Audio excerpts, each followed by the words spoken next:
My name's Tom Climo, and I came here from Massachusetts back in 1983.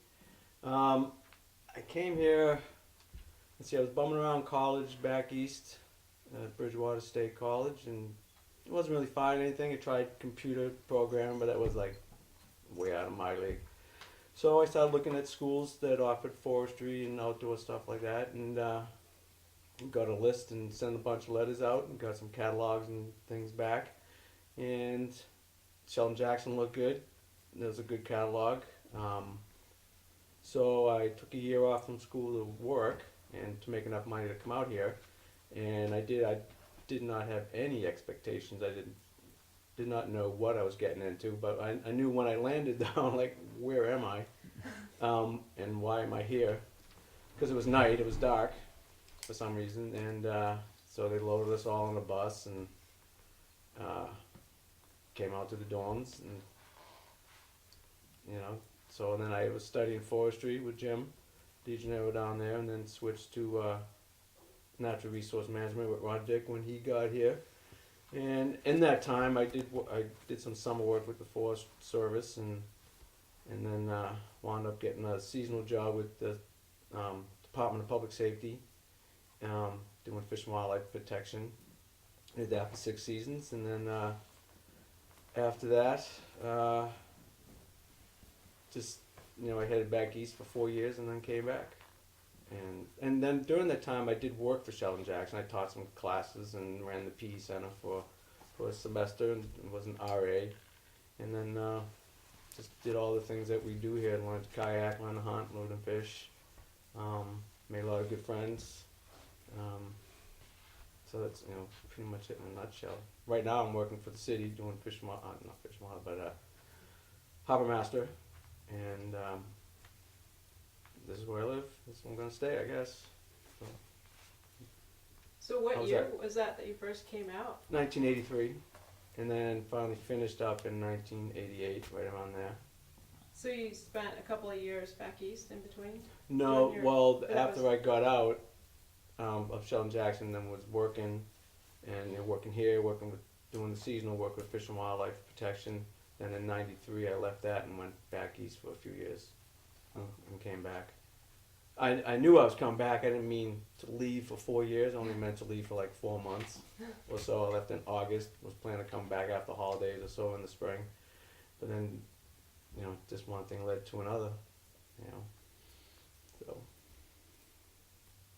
Wow, and then, so did you get a degree? Oh yeah, I got a degree in natural resource management, right, and development, and I think I had a minor in something else. I can't remember what it was, so it escapes me. So you're a full-time student now? Oh yeah, yeah. Yeah. All right. And yeah, and then Dan. My turn? Yeah.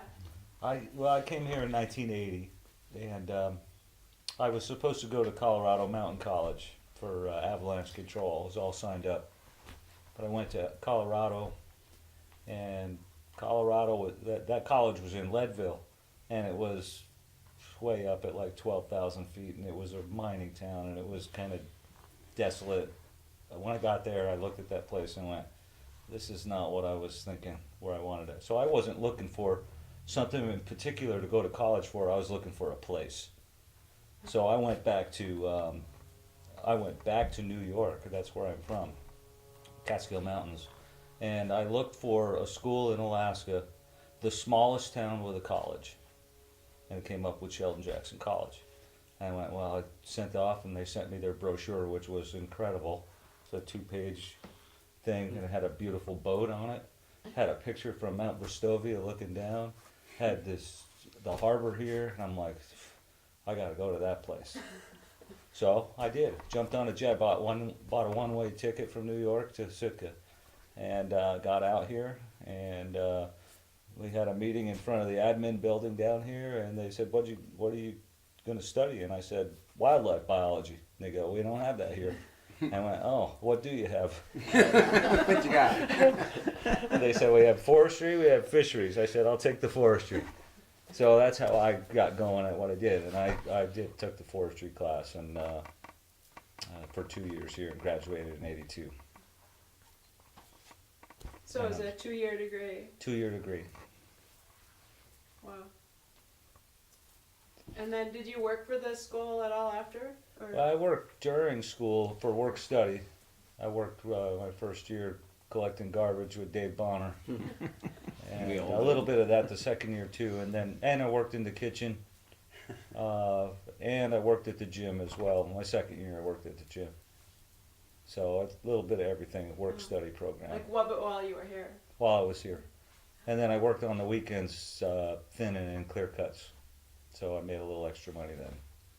Clear cuts like right around town? Yeah, Cat Leanne. Huh. Yeah. So. And that was through the Forest Service? No, it was a guy named Clifford that actually was going to school here before me. He started a business where he was thinning and clear cuts, and he paid $100 a day cash. So I worked every Saturday for the first year, for part of the year, doing that. Right, and Well, hi Suha, there. how? I'm Suha Tokman, and I first, I was living in Istanbul, Turkey. I wanted to come to US and do more training in my swim coaching, and wanted to go to school in US. And one day I went to one of my friend's house and I saw SJ's catalog in his house, which he wanted to come to Alaska and study Aurora Borealis. Then we made a call. I loved the catalog. It was beautiful, colorful pictures on it, and a campus picture, and it was a beautiful catalog. And we made a call. I didn't know how to speak English, so my friend kind of impersonated me. And Ernest Manuel answered the phone, and he said, "As long as you send your money, we'll send you the paperwork." And so I had a car and a couple of furniture, so I sold them and I sent the money and I got my paperwork. Very, very hard to get the visa. They refused me 11 times, but on the 12th time I got my visa and got in a Pan Am and came to Seattle, spent a night, and next day I was here, 1980, August of 1980, and a bus picked me up, one of those yellow buses, and brought me to the cafeteria. It was a lunchtime, and which I put on my apple pie. I put a gravy that day. I thought it was a chocolate sauce. So, and anyways, and I learned English in 15 days at the learning center. A lady named Elizabeth Nigley took me up, and every day, one by one, one-on-one, and she taught me English enough to sign up full-time credit classes. And I pulled 358 grade point average in my first semester, and I got $200 extra money. You remember they used to I get thought that? I taught you. Yeah, you did too. I learned a lot. Only the swear words. Actually, I learned most of the English also. Gravy and chocolate. And I lived in North Pacific Hall, in this hall right here, in my first year. Don Tanner used to run the place. And there was a TV right here, and watching Bonanza, Love Boat, and Believe It to Beaver. I mean, I learned a lot of English from Andy Griffith show, and TV taught me a lot.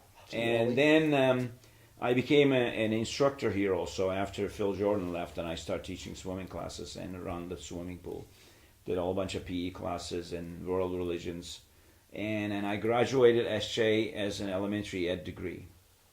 And I lived in SJ campus physically from 1980 to 1995, 15 years. Wow. Where did you live?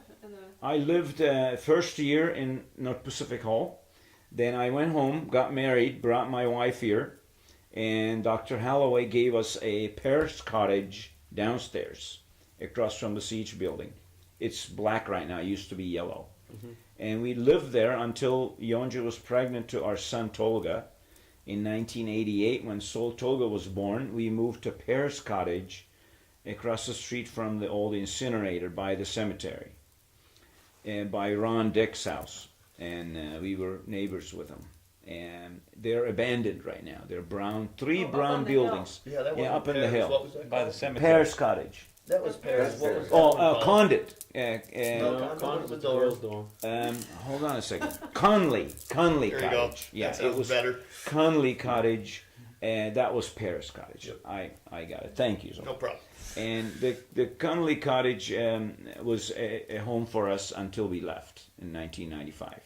My son grew up in there, until he was 5 when we left. So what were your years of going to school, and what was the degree you ended up with? I ended up with elementary ed degree, And so education. that was a 2-year degree? Or 4. 4-year degree? Yep.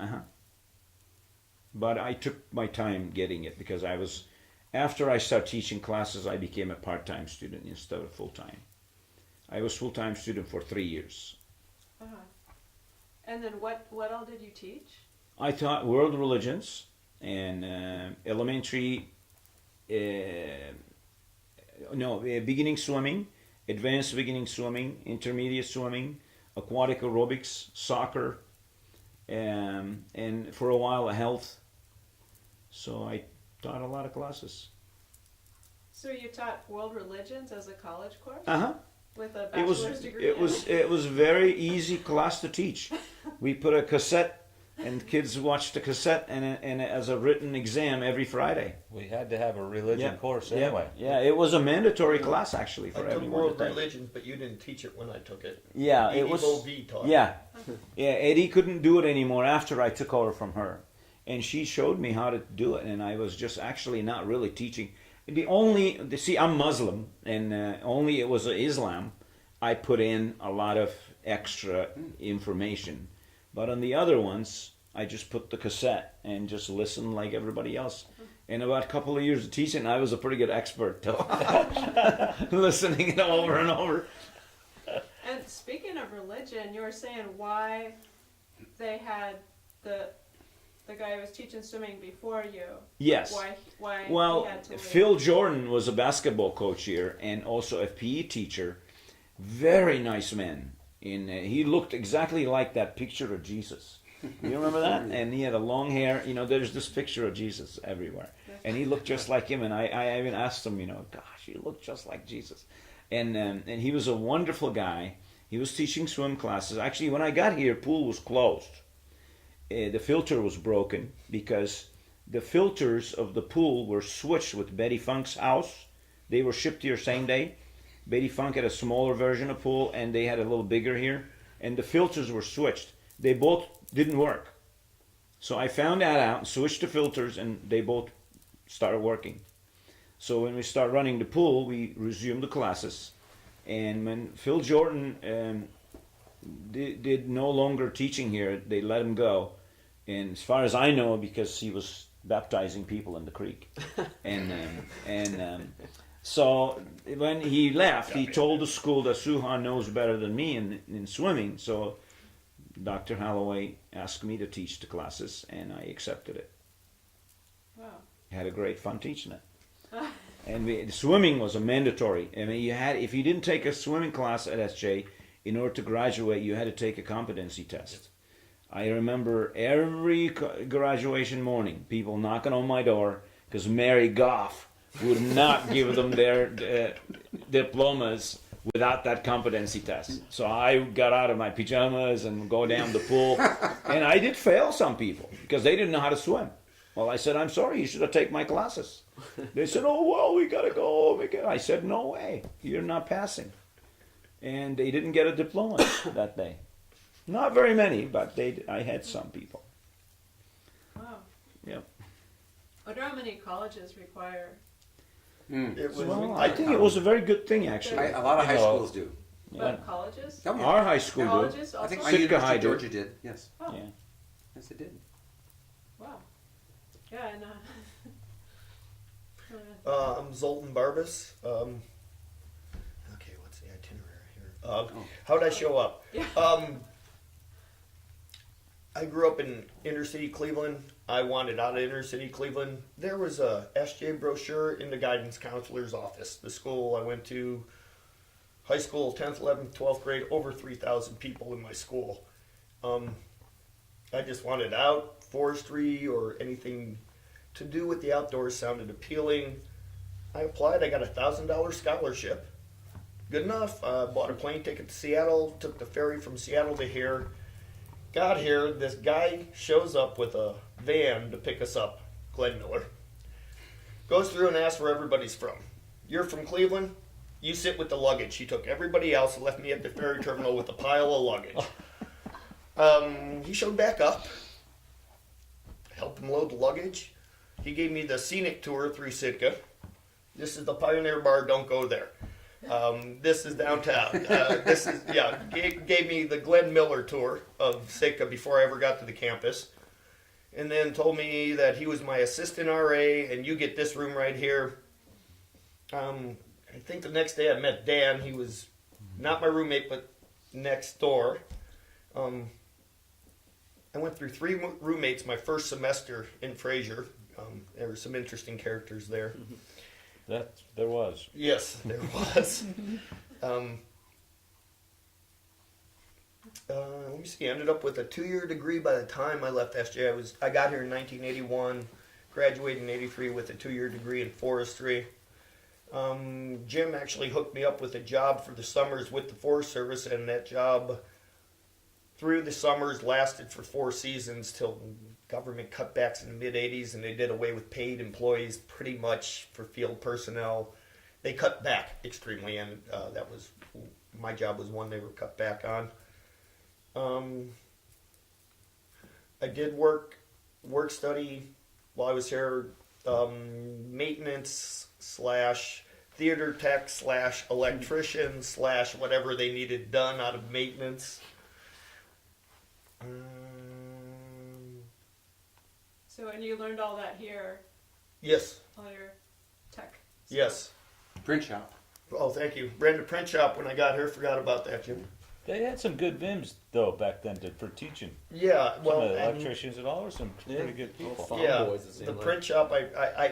The high school I was at, I actually was in a VOTEC for printing. So I got here, and I don't know how that all happened, but they either found out or I found out they needed a printer. So that's how I ended up being a printer for. I don't even remember how long I did that. Forgot about A that. few months or maybe 6 months. I can't recall. It was in the Sage building. Had a really, compared to what I was used to, a really primitive setup, but it worked. I could make it work, and I can't even remember what, I think I printed forms for college. I can't remember exactly what I printed. I photocopied, made plates, put them on a press, and printed whatever they needed. It was a job, and I needed the money. So it was a little offset project? Yeah. A and B, I can't remember the name right now. But yeah, it was something I was very familiar with from my VOTEC in high Was school. it the Siege building? Yeah, it was in yeah. Sage yeah, building. I remember. I In the worked back- there a little in the bit back too. little corner. Yeah, I put some I forgot hours about on there that. too. Yeah, so did you leave in '83? I graduated from SJ in '83. I haven't really left. Oh. I Going to college. Yes, I left the college in '83. I want to say somewhere right around there. I moved to Seattle for maybe that lasted 9 months or a year, and as soon as my job disappeared, I just caught a ferry and came back. Yeah. And pretty much really have never left since then. Wow. And Jim. Okay, I'm Jim DeGennaro, and I guess I came here in 1979, so I saw that golden decade of the 80s, which you're talking about this today. Apparently, yeah. Yeah, because the 80s were such a golden decade. I came here from University of Georgia and then University of Maine, and then out of graduate school I wrote about 60 letters to Alaska, all over all the agencies, and I got one offer for a phone interview, which resulted in the job here. I remember talking with Chuck Bovee over the phone, and I remember saying, "What does it pay?" And he said, "Do you like to hunt and fish?" And we were here on a mission, and we served a wonderful mission for the Alaska students primarily. It was 60% Alaska Natives at that time. Yeah, there was. Yeah. And it was, the motive was to teach them skills that they could learn and then go back to and use. Teach. Fisheries, forestry, the education, and the business. Those were the four. And the education was the only 4-year degree because it was required by the state. Very nice, tidy program in the 80s.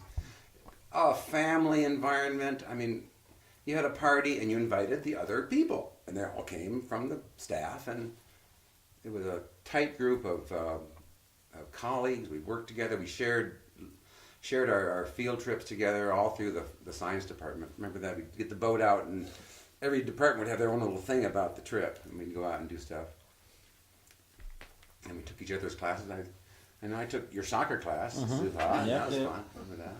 You broke my nose. You called me the butcher I know. for years.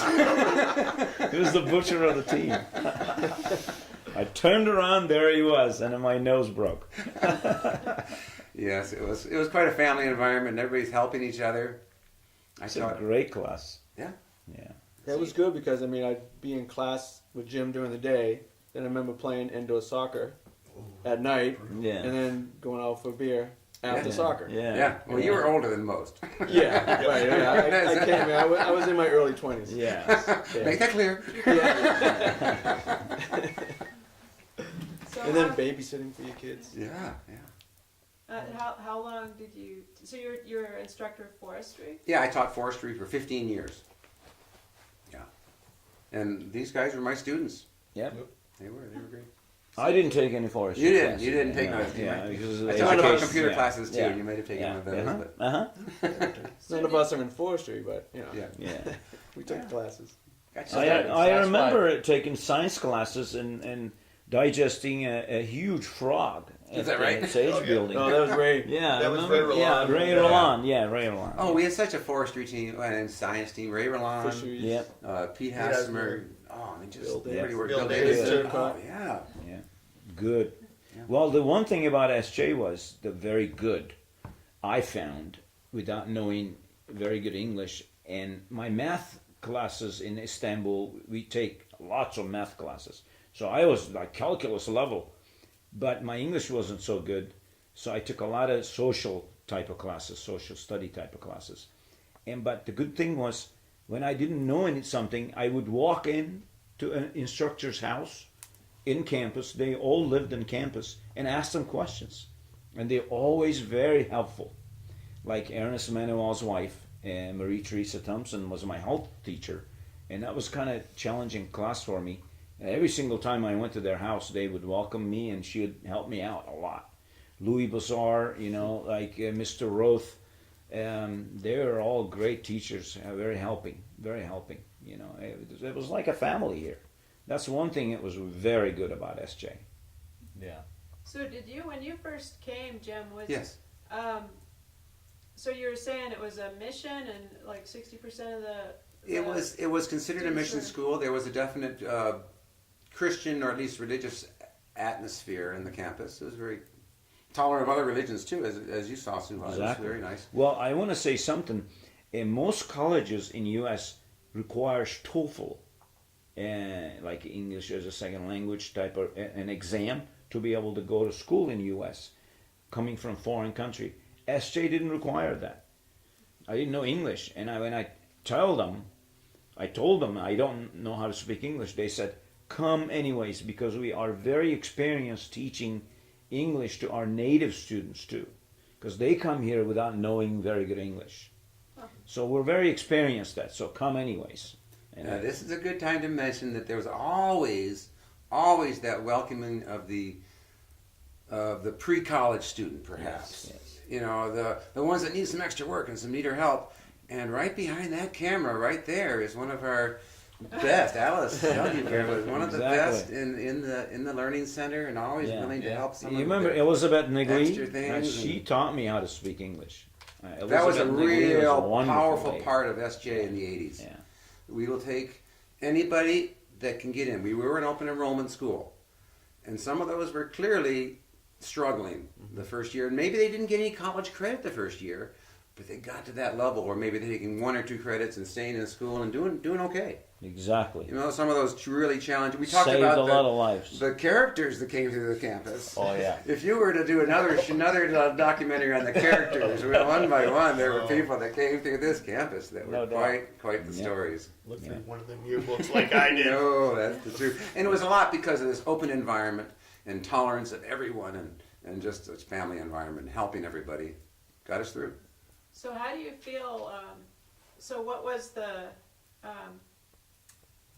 was there a lot of pretty much open mingling of the native and the non-native students, or was there pretty much people would socialize with, kids who are like themselves, or? Well, I think maybe at the start of the year, a lot of the native kids kind of stuck together.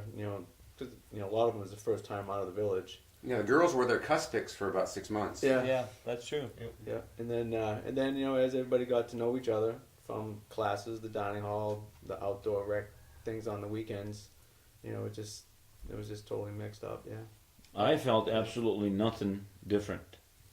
When I came here, they gave me a roommate, and he was native, and we were supposed to talk and learn English, but he didn't say anything much. They were usually very quiet people. I mean, by nature and by culture, I think. But I never really had any problem with them at all. And most of them took my swim classes, and they're great people. I really enjoyed their company. The thing that was fun too was when they would go back to the villages for Christmas. They'd come back with a lot of their native food from the villages. So we'd be trying whale and seal oil And stories and to stories. tell. The one time Caribou. a couple went and just the guy came because wife was eaten by a polar bear. I remember that. Right. And there are a lot of stories they told us when they came back. That was one of the reasons I came too. There was 60% natives here when I came, Mhm. 40%, 60%, and so that was one of the reasons I wanted to come too, just because Interact. it just sounded like something I needed to do. And you have met some incredible people, like out in Pilot Station. Abe Kelly. Oh yeah, Tell about them. Who'd you meet? what's that? Abe Kelly. Kelly. Oh, Abe, yeah. Oh, He's gone Abe by the Kelly. time I just Tom's talked out to him like last week. Yeah. So Wow. lifelong friend. Mm-hmm. So that was a SJ student? Yeah, Yep. he was Very one nice guy. of my good friends going to school here, and we still keep in touch. He lives in Pilot Station. And then one thing, so you were saying that you never, like each year, they weren't sure whether the school was going to open. There was The next always year. a question of finance and whether you were going to have some place to come back to go to school to continue your education. It was always an not secure financial future for the next year for SJ. You were never sure. So you just kind of showed up and found out if they were going to have classes. Now there's probably more than that, but as a 19-year-old, that's what I saw. I don't know if they're going to No, be that's here. very true. That was very much Well, every year we show up boys, and hope how for a about that? job. Yep. I hope for a school. It was No, the same November- for you too, Jim, no- wasn't it? As It far was as having absolutely a the same. job. Yeah, it was rocky financially as it played out 20 years later. Yeah. November 1980. They got us all in North Pacific Hall, everybody, right? And the auditorium, and they said that we should look for another school next year because we don't think we're going to be open. Do you remember that? I do The remember that. hallways? This was they were So, doing disclaimers. I remember I that. remember everybody coming out of there going, "Man, what are we gonna do?" And I'm like, "I know what I'm doing. I'm sticking around here anyway." But I think they lost students during that time because people started looking for another place to go next year. And then the next year I showed up because they still had brochures out and they didn't tell you that they weren't sure they were going to open. Yeah, Yeah, but this went on for years, and they were always open. you remember that? Yeah, I remember that meeting very well. Well, the I population. remember calling my mom and dad saying, "Mom, Dad, I came here, but I think they're closing the Yep. school." Yeah. But they didn't. But the population was always good the first semester, and then when the rains hit, a lot of the kids would go home for Christmas and not come back. Not the native kids, but like a lot of kids from down south. Hey, I got here and it rained 22 days straight, and I'm going, okay, I don't know what 100 inches of rain looks like, but my gosh, this has got to stop sometime soon. And then it did, and I looked out the window of Fraser, and I saw Edge come and cross the green, and it was like, hey, this is pretty cool. You know, even that financial problem, the school and the teachers with the atmosphere, the cafeteria, the chapel, and it always was happy. You know, Jim was busy with kids, and nights and days with people, the ultimate frisbee in the front, and there was always a happiness. Yeah. And it never was really a huge, and there was never negativity. There was always positive. you know, the post office area. And if you wanted to hear the gossip about finance, you would go to administration upstairs, you know, hear things. And the library, gosh, I spent half of my life in that library. And Evelyn Bonner was running it wonderfully, and it showed me a video cassette to learn English. And in that video cassette, she didn't know there was a Turkish sultan who was killing everybody. And then I came out of it, and I went up to Elizabeth Nigley and said, gosh, I think that cassette had a Turkish sultan in it and was cutting everybody's heads off. And then I don't think she knew, and Evelyn Bonner found out about it and goes, oh! She never watched it. And it was a very good memory for me. Yeah, we were always happy. No matter what, it was always financial problem, but Presbyterian Church or somebody You know, always. one of the good and things Mr. about Haynes. campus too was that we're all right here in the front quad. You know, Front there was quad. conduit was in the back, Uh-huh. but when something was going on, I'd look out my window. Oh, they're playing frisbee. There you go. Out I'd go, or out there doing Beautiful. something outside. I always go out, or you'd see somebody going to the post office, and then you'd go out and meet them out there. Right It on. was really fun, fun that way. And you Some could always- happenings, you know, like what was that guy that had dropped his truck into that creek by the Wendell. Yeah, Wendell. Wendell. Yeah. I mean, one morning we woke up, there was a truck in the creek, and then tires up and Wendell. Yeah. And you always had an opportunity to mingle with the administration too, you know, because they weren't this separate building where you couldn't go into, or you'd see them walking on the quad, and you'd stop and chat with the president and dean and, you know, So that Whoever. was in that. Armstrong building, I think. Yeah. Armstrong. Yeah, we were always welcome to Yeah. that building. I remember I found a dog once, and we had him in Fraser, and the college president told the secretary to take care of that dog.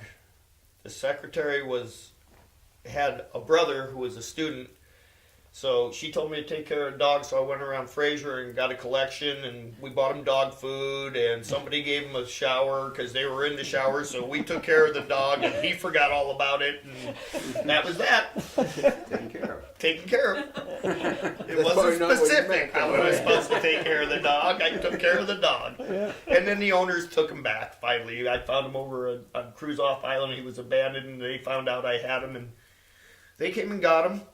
Took him back. He came back because I think he lived. I came up here once, and he's laying on the couch. He's got two girls rubbing his belly. He was in hog heaven. And they took him back, and he must have finally found somebody where he was happy because he didn't show back up. So was that stressful though? I mean, being when you're working for the school, like, did you always have resources, like as a professor? There were certain strategies in your resources. You knew to buy your stuff in the fall. Get your resources for the spring and the fall, and kind of get all that stuff all purchased and delivered. Because the resources, they said in March, no more, nope, can't buy anything else after March. You know, so then there was cycles like that where you had to watch the resources. And therefore, a lot of professors spend their own money. Yeah. I mean, I did. I bought a lot of equipment for the pool, and I never bothered to get the money from the school because I knew they were going to say no. They always made payroll. They never Yeah. missed Oh, a yeah. payroll check. So That was one thing that was great. Remember those forestry trips we used to take? Oh yeah, I was on those forestry trips out in the boat doing stuff. And No, I mean, but the one we went down, we took the Interim. ferry down oh, to the Seattle. interim trips. That's right. The ferry Every down to Seattle, January, I rented would a take a van group and of just forestry students. traveled around south. to the pulp mills and logging areas and Weyerhaeuser, and that was fun. Interim, yeah. Yeah, That the was interim fun. trips. Interim was good at the school. Yeah, I that really was. enjoyed interim.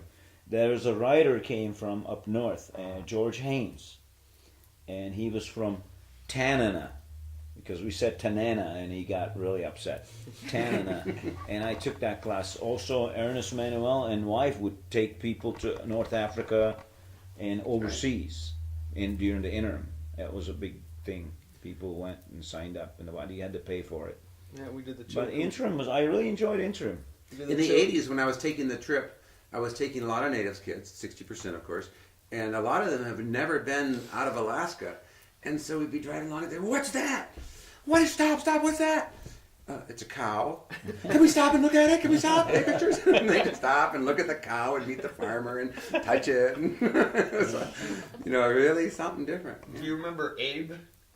You told me the story. I wasn't there. On Dan. your interim, Dan. Yeah. In the airport in Seattle, you guys were walking along. You told me the story, and you look over and Abe's not there. He had never seen an escalator before. Oh yeah. Yeah. You guys got on the escalator, and Abe was like not trusting them moving stairs. He got on, but it was a little slow getting A there. little shaky. A little out of balance, but he Yeah. got it figured out. So what about basketball? When did that basketball program start? That was the late 80s, I It was think, that- wasn't it? Yeah, was that was after late me. 80s. After me. Well, actually, they had a basketball team here before, like during the Phil Jordan's time. Mm-hmm. They had basketball team, which I just found out from this yearbook. They called Spartans, and they had a pretty good team. But they stopped when Phil Jordan left. They stopped. Then they restarted with the P. Hames Peace Center. I remember Mike Kalki had a vision of having it. This could be a college with a team and a following and fans, and keep track of the team and something to draw people together into a cultural environment. And he was somewhat He was successful He doing built that. the gym. Yeah. I know that for several years there was quite a It was. relatively successful basketball team. They were struggling as a new team, but they had some good personalities. I remember the girls' team was especially impressive. Yeah. The way they worked together for several years, and a lot of those girls still stayed in town. And It added a different type of student here too. yes, Yes. Not just us guys and girls that like to wear Carhartts and that stuff, but you got the athletes and students like that. I There was- agree with that. yeah, there were the benefits of the better the gymnasium and and that type of build up, but it was probably more of a financial drain than a financial benefit. Because they had to pay for teams to come up here. Right. But as far as the student body, there wasn't a downside that you saw other than the financial. I believe there was a little undercurrent of financial. Why can't we have a climbing wall instead of a basketball team or something? There's always interest groups wanting different things, and I believe there was some Yeah, there was. Like, negative dissatisfaction. feelings about the basketball costing too much. Because Yeah. was that because I understood that was kind of the end of interim, was when they started traveling with the team I'm not sure what the Generally. interim when it ended. Or, why it ended. It's probably more of an issue with the year schedule. How to fit the year into a year and have the best benefit for the students in the schedule. And if you're taking off a month of prime learning time in January to do something different, then it starts earlier and ends later and costs more. Maybe we can do a better tidy package. And I bet, I don't know, I wasn't in the room. That was why they eliminated interim. wow. Which was good because I was able to do the Chilkoot Trail on one interim trip, and then did Glacier Bay. But that was They were the wonderful summer if you could one. make use of them. Yeah, But I think that was considered a luxury. yeah. Well, I remember that the equipment-wise also, there was only one VHS player, and that was like as big as a whale. And everybody rolled that thing from one classroom to the other, and because those days they didn't have any. Now they're like $10. They're part of your computer. Right. Garage Sit out sales. on the curb. Yeah, yeah, and that was like the big thing, that VHS player, and they Yeah. had this camera where you could be carrying on your shoulder like huge and that. That's interesting. That Somebody else carried the ver- battery very around. first VHF tape player I've ever seen in my life Yeah. was in Fraser. There you go. I come all the way to Alaska, and that all that stuff Mm-hmm. was just coming out then, and they got one. It cost them $900 for Yeah. this giant box. Yeah. Huge. It was Yeah. huge.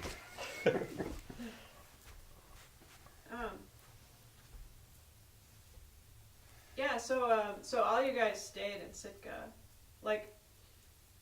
obviously that's one way Sheldon Jackson changed your life. I don't know if you want to just go through and just say how, the impact that coming here had on your life. Including, making your home in Sitka. I don't know if you want to just maybe start with Tom. An impact? Yeah, or the schooling you got here and Well, things you learned. yeah, I think the school was more of I don't know the venue that got me here, but it was Sitka that made me stay. You know, I mean, if Sheldon Jackson was in, you know, I don't know, New Jersey, I probably wouldn't have stayed. You know, but you know, the fact that where it was, you know, and the things I learned to do while I was here, you know, in the different opportunities here than what I had living in suburban Massachusetts. You know, learn how to fly a plane, kayak, scuba. I mean, I could have done all that there, but it just wasn't something that I thought of until I got here, because there's planes going all the time, and you know, we had the Sheldon Jackson boat, and they were, you know, fishing and diving and doing all of that stuff. So it just kind of opened my eyes more as to what more things I can do. So they still had the airplane? No, Program but just, here you know, there? but because I was here and I got that job working seasonal with the Department of Public Safety, I worked with guys that had pilot's license and got to flying planes as our patrol vehicles and things like that, boats, and then with the Forest Service we were in helicopters and boats, and so it was just something that was I just couldn't walk away from. You Yeah. know? So do you feel like Sheldon Jackson had an impact on your life other than, or including I think ending up in I Sitka? think it set the stage for me. Really, it put me in the direction that I went. Well, I never really had a direction. I'm all over the place anyway. But it did set the stage for me. There was so much to do. I mean, everything here. I bought a wetsuit while I was here. I never even was in the ocean before. We went diving for abalones. I was hiking all the time. Frank Roth's hiking class was fantastic. Up Verstovia, Cross Mountain, Bear Mountain, Pinta Lake, Shelikoff. We went everywhere. So the outdoors was just, to me, it just set the stage for me to be into the outdoors, and this place was it for me. And this- so, And then That's in why I this stuck it place and out. this environment kind of drew, you know, the similar type people. So in the Sure. 80s. Yeah. Anyway, it sounds yeah, that's like. true. yeah, you know, and so when we were all just feeding off each other too. I'd love to see that brochure. Well, when I got here, Dan had already been here a year. Yeah. I thought Friday classes were not mandatory. That's what we I thought. can remember Ruth Finley giving they- us food from the cafeteria because she knew we weren't going to be here on the weekends, and we'd leave Friday, accidentally forget about classes to go camping. Yeah. You already had it down. I just kind of went along with it because it sounded good to So me. we taught Zoll. We don't have classes on Friday. Yeah, it sounded good to me. As long as you can pass the class, you don't have to go on Friday. Okay, let's go. So it sounds like it was more the extracurricular and maybe extracurricular Yeah. that Oh yeah. was really had an impact. Yeah, so Well, for me, it's a totally different story than everybody else here, because I came here as a different citizen, and I was reborn here, and I learned to be a totally different human being, and I learned values of life. I learned how to live with goodness, and I was reborn here. I became a U.S. citizen, and Sheldon Jackson College helped me to get that citizenship. They worked very hard, and there are 6 ways you can become a citizen, and there are 5 of them are crooked ways, and there's only one way that's a really honest way to get your labor certification, and that's what we did. They advertised my job nationwide 3 months, and we had to get the labor certification first, which they interviewed all the applicants, and they had to prove that why they're picking me over everybody else.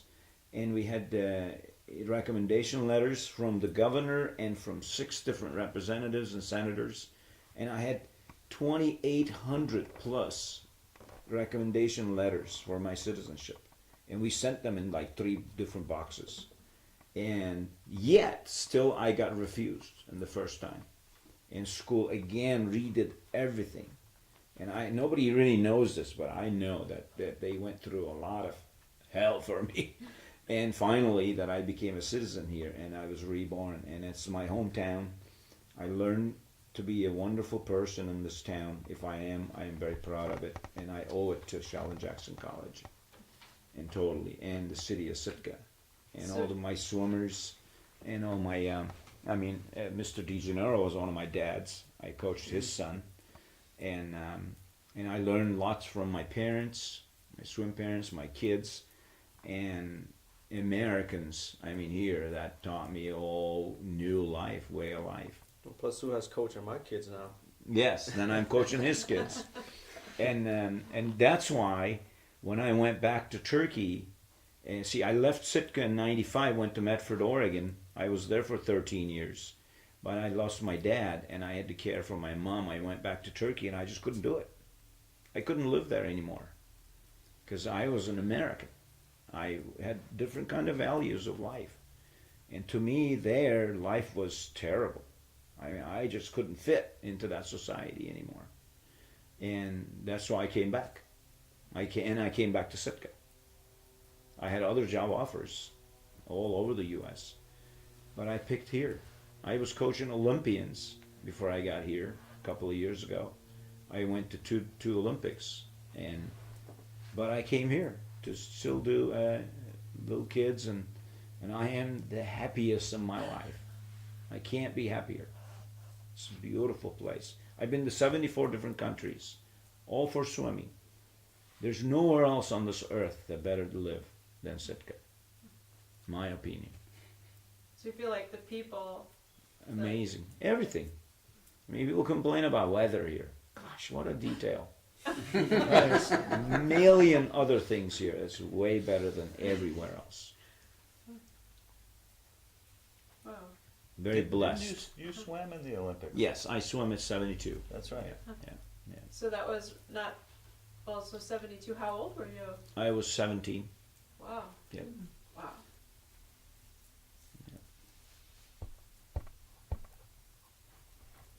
How'd you do? Didn't do well. I was there. You were there. That's huge. That's a statement. in Was that the itself. Munich Senator. one? Was that the Munich. Munich? Yeah. So I don't know.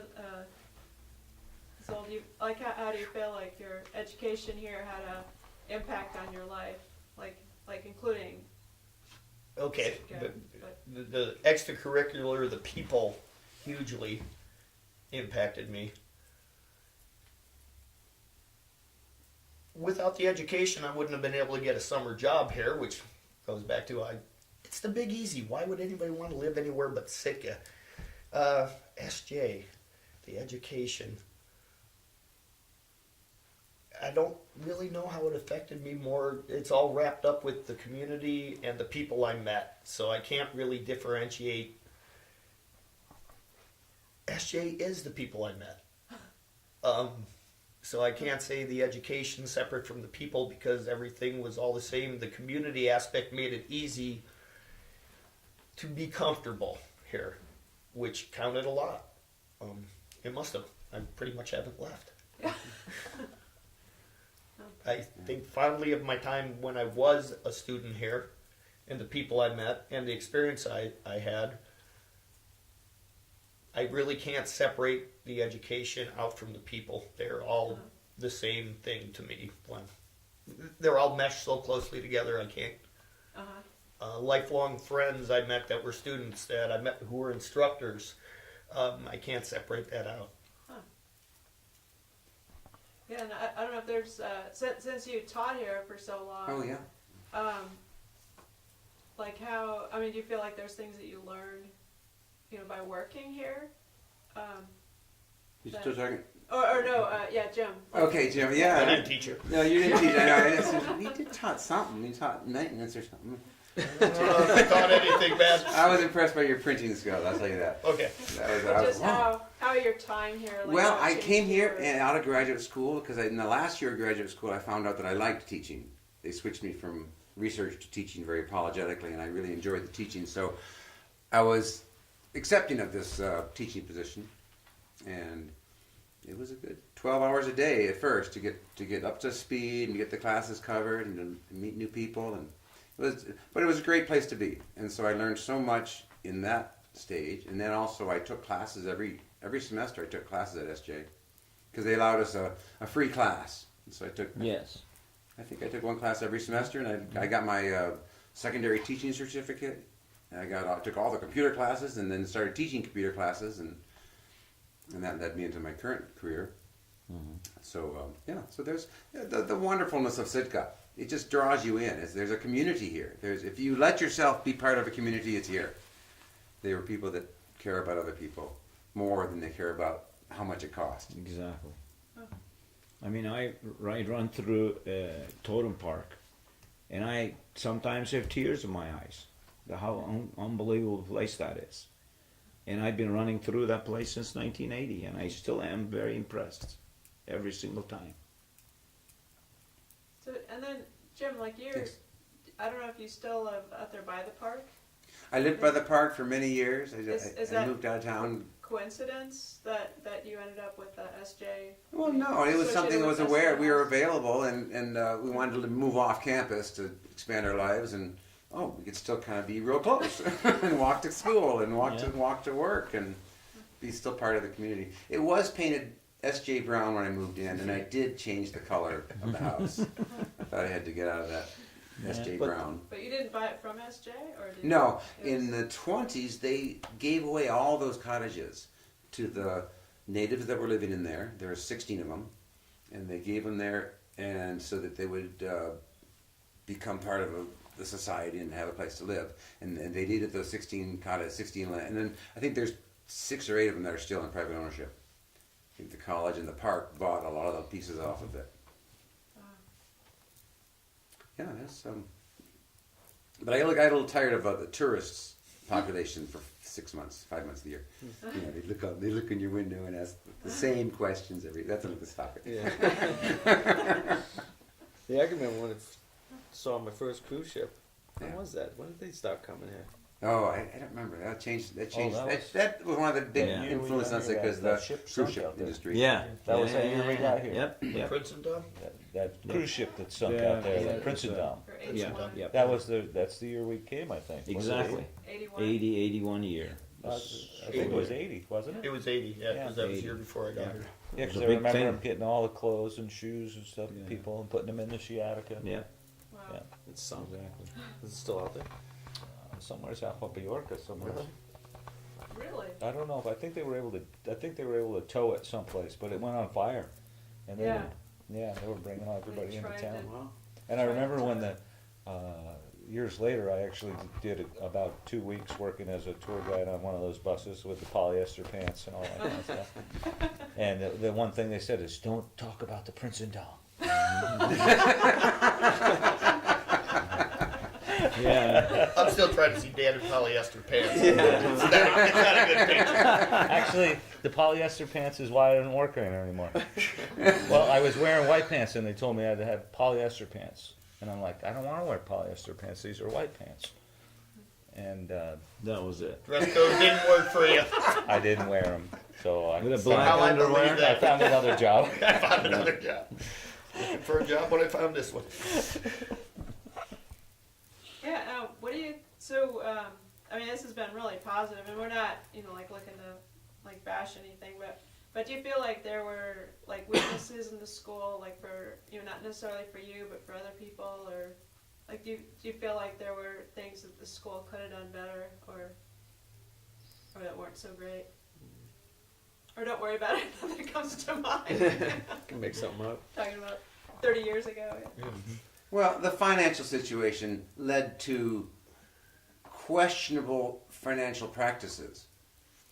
And they weren't black and white, but there was ways to do stuff and get things done and and I would hate to see a huge audit of every little detail, but we did the best we could. We were working under our budget, and line item changes were not unusual, and Yeah. you had to get things done. And like I say, when you cut your purchasing off in March, and then the boat stopped running in April, and there's still a couple months left because there's no money for fuel, and that was probably a difficult time, a difficult part of it. And as a No, I student lived in in spring, SJ what do you mean housing. we can't go out on the boat? Yeah. Yeah, I lived in Spring. S.J.'s housing, and I put $17,000 in my house in improvements, and I donated them to S.J. And I come back and I found the place all abandoned. Oh yeah. Yeah, it's all nailed, and we had such good memories in that house. Yeah, and you're right. I mean, I still love S.J. very much, even if they, you know, they did some stuff financially to me too, but I wouldn't care less. I mean, that's at least. I mean, this was like my home. I have no sour feelings at all. And that led them to that. Yeah. That financial Right. problem all the Right. time. And I'm not and making they judgments. almost had no other choice. Do you So- think it might have had something to do with, because it seemed like after I left, less and less natives started coming to the school. Yes. And That was largely due to the change of the recruitment policy, Yeah. one. But the biggest influence was in 1978, the Alaska state changed their scholarship only to state schools. And so it went from equal price to That more did it. expensive. And so the natives went to the state schools because it was $500 cheaper. And that was huge. Huge So then, impact. so now I we remember we that. went and then they recruited. They tried different recruitments year after year, trying to get the population up to that minimums. But I understand in the early mid 70s, it was full. The school was full because it was well funded with the help of the state and that state fund and then changing the gradual, we got to survive, we got to get anybody Yeah. attitude. huh, Yeah, that was something that we heard. Apparently, there was a tuition grant program that was unconstitutional, but that was in effect through the 70s. Right, in the 70s, So- the attitude was and then- SJ was a quasi-public, it was a state institution. It changed from a tech school to a grammar school to a high school to a junior high and then a junior, and then, it's been morphing through all these wonderful institutions that have helped the state and is clearly part of the state. But in the 70s, they said, well, we're really not part of the state. And then they went on. Yeah. So there was a struggle for recruitment, and they tried a lot of recruitment strategies. Remember the year they decided to recruit all the problem students? And the campus was filled with all these very problem students. Yeah. We can take care of your extreme, dyslexia when you had the numbers scrambled. And they're just really extreme, and we really got a bunch of those. And that was the recruitment policy, and it changed the flavor. And the Learning Center helped so much that year. You're there, and then it changed, and then they recruited. Remember what was other recruitment strategies that kind of changed the character of the school? The basketball seasons changed the character of the population, to good and bad, and mostly good. But there was environment changes. I felt like when they went from the 2-year school to the 4-year school, it was jumping into pretty deep water. Yeah. And I thought they did excellent with their 2-year programs and then the 4-year education. And the quality of the education, stretching to that 4-year advanced limits, was not always the best thing for a small school. And I think that may have been the downfall, perhaps, in trying to fit into that 4-year mold when what they were was probably more functional. And then you were saying there was one year when somebody tried to transfer their credits and found out they couldn't. Well, And our accreditation thing wasn't good. I remember at one time, we had the kids couldn't transfer their courses to other schools, and there was a whole bunch of people came and they inspected the school, but eventually we passed. Right. I remember that very well. What year was that reaccreditation? Do you remember? May have been Pat later than me. 91, 92, Okay. I'd say. That was my later years. I don't remember our accreditation ever laxing. I remember it being under review. Yeah, that was like under review. Yeah, that was not, Yeah, I mean, it was we under were like in review. trouble about that. And if your courses didn't match title for title, Yeah. they said, no, it's not the same. Yeah. I remember those people coming and walking around, coming in the classroom Yeah, and stuff. right. Stayed here for a while. But we were clear at the end. Well, I think when it comes down to it, a college education comes down to who's the instructor in the classroom. Does that instructor have some background in that topic? But mostly it's the enthusiasm and the teaching environment. And I've seen wonderful instructors all through all my classes I've taken here. They Because that's where it boils down to. They inspected my swim classes, and I was like wonderfully passed. Yeah. You're a former Olympian teaching. Really? Okay. Yeah, more than the enthusiasm, I appreciate. I mean, that's like for all teachers here, the enthusiasm was the biggest motivation for us. I mean, their enthusiasm. And then how did you feel, like, how did you guys all feel when it closed? Because I guess, Sue, were you here? You weren't here. I wasn't here. It was a shock to me. I felt very bad, but I don't know the details of it. But I found out when I got back here. Yeah. So I don't know how that. I mean, maybe we'll just go through again, like starting with Tom, like what, how it felt, because it was long drawn out. Yeah, it was just okay. Yeah. It finally happened. It was, seemed like it was inevitable. Not a surprise.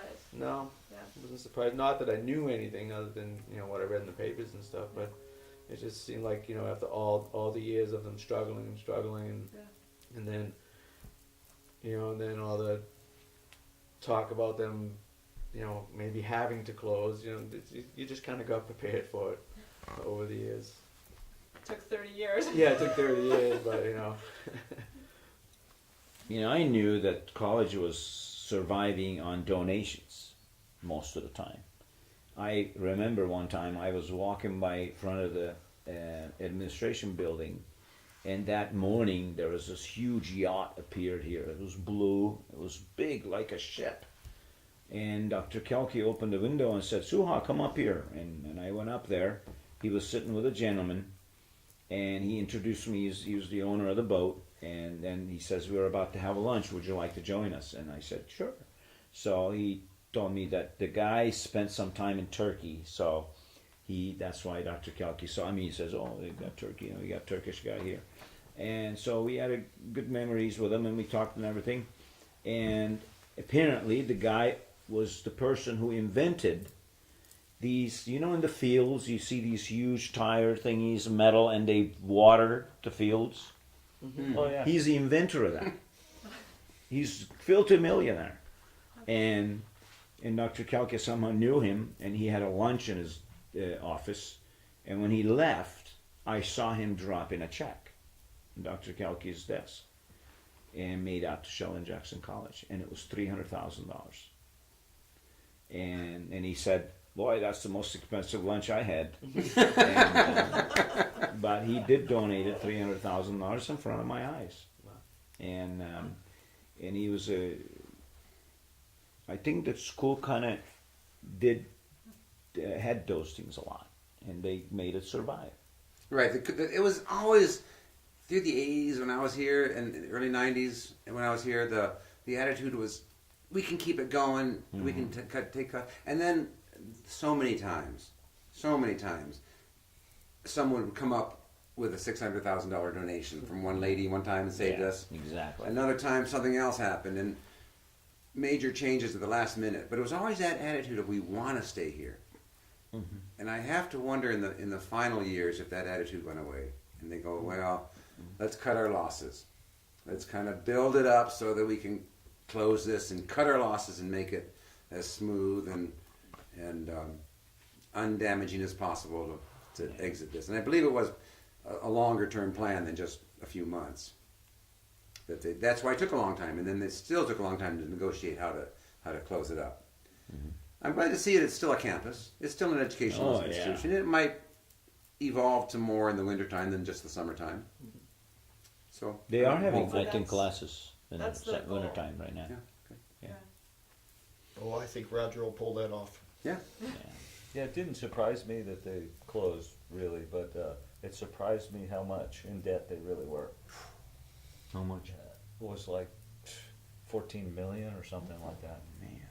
We don't know. We don't know It was a anything. lot of money. These are numbers we're throwing out. It was a lot. They Too many wanted to zeros get from they you. wanted $1 million from the city, and then the city didn't give them the money, kind of thing, and which was a good thing because they couldn't have covered it anyway. It was a lot of money because they spent years selling things to try to recoup it. That was surprising to me. How you get that far, but I'm wondering if ever since I was here, if it was just getting worse and worse and worse. Probably. Mm-hmm.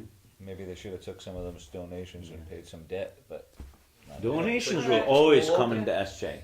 I mean, I remember when they broke that old gym.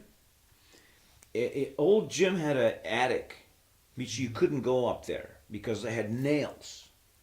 Somehow you couldn't walk there. You had to like put wooden things, and when they were putting the building down, we found like 20 boxes of roller skates, wooden tires, and in the boxes it said donated to Sheldon Jackson College, whatever they're called by then, by Chicago Skate Club. They were wooden tires. I mean, they were like antique, and it had like a brand new boxing ring in boxes, never even opened, and they were just stored up there and just sitting with spiders. So And wonder like- what happened to that stuff.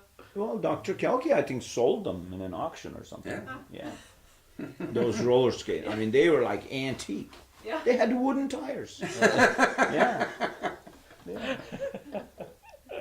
There was a lot of old stuff around this. Yeah. At Yeah. SJ in the Yeah. 80s. The wheels were furniture, round, though. Yeah, wheels were They round weren't square. and tire and made out of wood. Equipment. Working for Chicago maintenance. Some of the shit, stuff really for old. maintenance was Don't. antiques, and Like- they were still being used. Oh, do The you remember boxes some of said, our I think, forestry I equipment? believe- Oh The gosh, old where, antique. where'd those go, man? I think they're down there. Not 1800s Oh. surveying equipment. Oh gosh, yes, the staff. It was the compass. same science, and it was kind of interesting to use the old equipment because it's the same science and same mathematics. Yeah, Dan Torrington built a boat without any, electric all the time. He Oh, yeah. brought, Oh, yeah. he built Old 2, stuff's 3 of them. great. So Zol, do you remember how you felt when it closed? Like and all, it seemed like a lot of really bad feelings too, like in the town. Actually, I was not surprised. How often can you call Wolf before it happens? We're broke, we're gonna close. We're broke, we're gonna close. Oh my gosh, they actually closed. Yeah. Yeah, I good mean, point. Yeah. okay, they've been saying financial troubles for a long time. Gee, I wonder what's gonna happen to the place. Was more. Right. I wasn't surprised. That was my You concern. can only call Wolf so often. So okay, they finally closed. They finally decided, okay, we can't operate. I can't operate my house when I can't pay the bills. What's gonna happen to the place, man? Don't sell it and let people put Condos. McMansions. Yeah. Yeah, That was my don't do concern, that. too. Don't do that to the campus. Don't do that to the green. Yeah, don't cut down the big tree. Yeah, I was Yeah, don't afraid. cut down the Don't big cut tree. down Bill's tree. I was afraid of that too. Was The best overjoyed thing actually happened. when Fine Arts Camp took it and decided they were going to try to keep it whole, keep it the way it is laid out now. They were going to use it for that purposes. Okay, Sitka Summer Music Festival bought Stevenson. That's great. They're not going to mess with the aspect because of the way it's set up. So I was happy about that somebody stepped in who ended up getting it, that's going to use it in a similar fashion. Which is good because, in a sense, because my kids go to the fine arts camp, so they're kind of like going here now, even though it's not a college, but they're here on the same campus that I was on, the same Yeah. buildings, the same mess hall. 6 same months ago- grass in the front, 6 months ago, I'm working in that little auditorium again. Yeah. I mean, like 25 years later. So and then this is the other thing too. It seems like the fisheries, the forestry, the outdoor programs were really popular, and it my impression, just not coming here, it seemed like they kind of let that go away. Like over the years, they didn't really make that a priority. Do you feel like? Well, they tried to get something going. I know for a while they were doing the outdoor, some kind of program where you get a 4-year degree in Yeah. outdoor rec or Right. something. That's what my mind. But was I on. think Sorry. I think when we were here, that stuff was like for fun. Yeah. Yeah. So there's a difference between doing it for fun or doing it as a class. I think we Right. did. I think. Right, because after I graduated and I was running the piece, and they also had me teaching classes.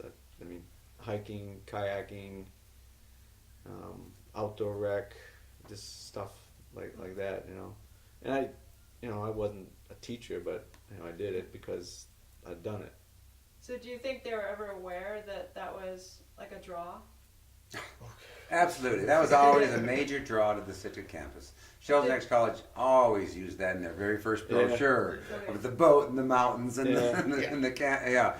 It was always a huge part of it. Although on the catalog that I got, there was this very attractive girl sitting on the That lawn too. playing at the top. Might have something to do with That's that. all right. That's That was standard. the though. catalog for '83, I guess, or '82 or something. That's But pretty standard. yeah, she wasn't here when I got here. She was gone. Yeah. Graduated. But they always had a lot to do with the outdoor rec. And then in the late 80s, Gary Anderson, I believe, came into campus. And he was leading the program. He was the main The teacher. curly hair guy. Gary Yeah, Gary. Gary Yeah. came in the same year that I came in, the Yeah, early '80s. yeah, and he was developing a program, and it rose to a height in the mid '80s when he got Paul Petzel from National Outdoor Leadership School, Knowles, to come to campus and present, and they met and with the administration, and as I understand it, I was not in the room, but as I understand it, Petzel offered to make this a sub-branch office of the Knowles and offer Knowles classes here, and as one of the many opportunities SJ missed, they said, no, we will have our own classes. Yeah, I remember that. And they This parted is like mid-'80s? mid-'80s, yeah. Whoops. Whoops is Yeah. right, you know. Yeah, There was Yeah. a walk. Opportunity Yeah. missed. That So could have instead- saved the, so instead they had school me coulda- teaching 'em. still going on right now. That could have been one of Yeah. the opportunities. Then Knowles went and established in Gustavus, and they set their camp up there. At a little community college there. So Paul Petzel. Yeah. Well, me. Yeah. You know, Who do you want to take classes from? No, I mean, No, he was that's national down fan. no, And Knowles no on brainer, religion. yeah. There was other opportunities. Pacific, was it Pacific? I don't know. Pacific University offered Yep. to have a branch nursing program here, Mhm. where they come up here for a year and do nursing classes in a sequestered environment. No, we'll have our own classes. And that may have developed from the basketball programs, and they used to play that. And the school university basketball. offered to have fisheries classes here, and again, SJ said no, we'll have our own classes. So I think they missed some of these Yeah. critical opportunities to join up with another school or another institution. I So know for what- sure about the Knowles. Yeah, what do you suppose was the mindset behind that? Pride. It's internal pride of having, no, we're not going to be a Knowles school. We're going to be Sheldon Jackson College. And we can do that too. We can have outdoor leadership schools. We can have outdoor programs. We got all the outdoor.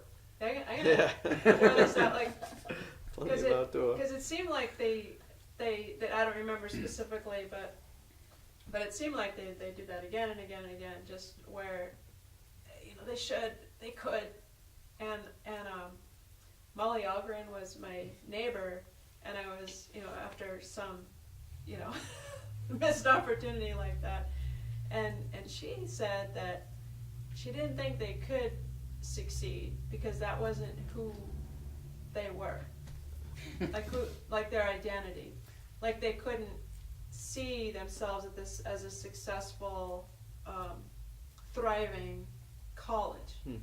That wasn't. I totally agree with that. I totally agree that the college was indicative of change. They always, if you look at their history, they were a different institution every 10, 15 years. They were a tech school, then a grammar school, then a high school, then a this, then a that, then is it, you know, and to survive, maybe they're changing now to a fine arts campus. You know, Yeah, it's just one more step. it is. It very well could be. It's not in the same entity. It has to evolve, and hopefully it'll stay something. Sheldon Jackson's soul is still here, Yeah. Yeah. teaching. Well, yeah. Hopefully now it's changed at least enough that there's a vision of success and sustainability. Yeah, financially flat, start out new. That's a good thing Yeah, that's a good with thing. this new system. So is the fine arts camp, like, are they keeping the Sheldon Jackson name by anything? It says Sitka Fine Arts Camp on the Sheldon Jackson campus. Okay. I think that was part of the agreement. Sure. Was they need to keep that name, you know, for the place, but Just sort. yeah. And in some ways, you know, I think there's good traditions that can be. My brother went to Brown University, and then their hockey rink, there's a stuffed bear from Sitka, Alaska. Thanks for that, Tom. Yeah. I'm just saying. And so you Thanks. left, like what year did you leave? 1994. I worked here 15 years. And So why did you leave? It was time. It was enough time. Most people worked here 10 years. And I had 12 great years. And so I did feel like I needed to change. There was different environments. And I did. And then you went to the city? I taught at Pacific High for a year with the credentials that I earned here. And then went into computer science, computer services, and now I'm systems analyst at the city. And then this is just one more question for you guys who taught here. Like, 'cause it sounds like there was always different points of view about the place of religion in the college. Like when it was a college. Like, did that ever come up as a issue in your classes or in your work? Like, Sue, how did that ever come I up? never felt anything. No, there was one year, I'm trying to think, 84 perhaps, where we heard from the administration that they wanted us to incorporate Christian teachings into our class whenever possible.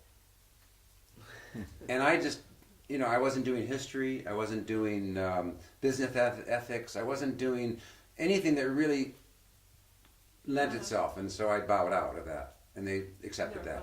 Yeah, and they never told me that. Yeah, I remember that in the meeting. It was Presbyterian Church was putting some influence and wondering what their place is, and they said, we can do this. We can be more religious in some classes when it's appropriate. And I believe some teachers went too far, and the students complained, and the next year they took it back, and they said, let's tone that down. The students aren't liking this. This is not who we are. I remember, and then in the late 80s, I mean, maybe 90s, the Presbyterian Church officially stepped back as a religious part of the school. And they became a secular school officially. They didn't require religious class. Maybe the world religions for social studies, but not attendance to chapel like they did in the 70s. So there's mandatory. I heard rumors of that in the 70s Okay. before I got here. Not in your area. I believe I did sign something about no alcohol involving, no campus and alcohol would ever come together. Something like that. You guys were drinking. We used to hang up. Well, No comment. yeah. No. Right, you got your degree, so you're safe. They used to hang our backpacks out the window because we didn't have fridges. You know, they had to have, the drinking on campus with a lot of the natives, never really had the opportunity before, and when they got into it, got out of hand, some of them. There was a couple of Very ambulance bad. calls on campus So it was for a alcohol good, it was a poisoning. good Yes, idea there was, to over not, the years. to try to do Sure. everything they can Although not to have you're it. talking about college, USA. Yeah. Yeah. You really are. Yeah. It wasn't any different for me, University of Georgia in 1973. It was no different. There were some people that got out of hand and got in trouble. Yeah, I guess you're Every right. company, Yeah. that's the way it is. I And shouldn't say it was just campus natives tried to be either. protective more than some, and they were not very successful at it. People did what they wanted to do. It's hard to control. So did they have other than having the professors say we're not going to have alcohol, were they at all like proactive as far as like counseling or programs like for drinking or? It was against Maybe the that rules, and wasn't they'd get anybody. caught. Yeah, it was Yeah. against Punished. the rules. Yeah, I don't know. Have to Yeah, go it talk was to the against dean. the rules. Yeah. But further than that, I don't remember much. They were Mostly, kicked off was the commander. dorm supervisors kind of control that. Like each dorm had a supervisor living. Like Don Tanner was here, and everybody, and they had a nice living quarters. Actually, their areas had kitchen and a nice their own bathrooms and everything. And they were the ones who kind of checked on kids if they were drinking or not. Yeah, if you could Not the school. hear the noise from the other side of the door. You know, Yeah. Yeah. you just Oh, I remember on the faculty would discuss people who were in trouble. So and so is in trouble. He's drinking too much. He's always drunk. What can we do? And there was proactiveness about trying to help specific people that were showing problems. Informal. Informal. It was always informal, always unofficial, Very. and it was a family environment, and that's the way it was done. Sure. So I, believe it or not, I think I got through everything. Thank you so much. Yeah, and I don't know if there's anything anybody wants to add, about SJ, like last words about Covered SJ. pretty much everything. Legacy. No, but Sue, you're the only person I ever met who knew how to pronounce my name away from where I was born. You knew my name when you heard it. First name or last name? First name. First name? He Yeah. knew my first name. Well, He actually, recognized it. Zoltan is, I think, a Hungarian Yes. descendant name, and It Turks and Hungarians are like related. Yeah. Actually, Turks came from middle of Asia in two ways. One took the south and ended up in Anatolia, where Turkey is, and the other ones were the Hun Turks that passed the Ural Mountains and end up in Hungary. And sometimes they end Attila up is- in Attila SJ. as being their commander. I just remember And, that. yeah. This dude knew my name. Just where I was born and grew up originally in a Hungarian neighborhood, that was the only other place where my name wasn't unique. You were like, oh yeah, Zoltan. Oh God, this guy knows my name. Great, wonderful. Well, yeah, so, I mean, look at this. We're like brothers. I mean, I haven't seen these guys for 18 years. When I get back to Sitka, the first day I hugged them, that's it. Like we've never been separated. I love these guys. I They're my wonder brothers. how many people there are in Sitka now that actually were associated, went to here or was associated with this school. Yeah. There's a lot. A lot. Yeah, a lot. There's yeah, a lot. Yeah, I see all these familiar faces. They're changed, but these guys are my brothers. Come up with some more names. By all means. I still remember you out there on the sidewalk with your little book, Yep. I had a little trying to communicate. Yeah, It's Oh, like praise book. sign language kind of people stuff. knew I couldn't speak English. They would still talk Yeah. to me. Like I'm in America. I said I would understand like maybe 3 words out of 100. Suha didn't know any English. He didn't know any English really. Yeah. Very maybe. Yeah, a 5 couple words. Yeah. Come, go, hello, yes, no. From the movies that I watched. John Wayne movies. Yeah. Oh, So we had good teachers though too. I mean, we had some fun teachers. Exactly. Frank Roth. Oh, What a guy. Great. He was him and Jim. He'd have Jim. every Friday he'd have a Frank was fantastic. quiz. One question. But the question had why, when, where, what. Like 5 questions already. How about his Alaska history class? oh, it was awesome. Beautiful. That was so He good. enjoyed. And I want to go camping at Lucky Chance Mine. How do I get there? I asked Frank. Yeah, He exactly. can tell me. Yeah. Yep, that guy's something. He got around pretty good. Yeah, he did. I mean, I think the first weekend I was here, and then I think the first weekend we went to Shelikoff. It's like we're on the boat. Then we're hiking across the Shelikoff. Unbelievable. That's within a week of being here, we're out there. Pretty neat. Wow. And Dave Busey. Oh my God.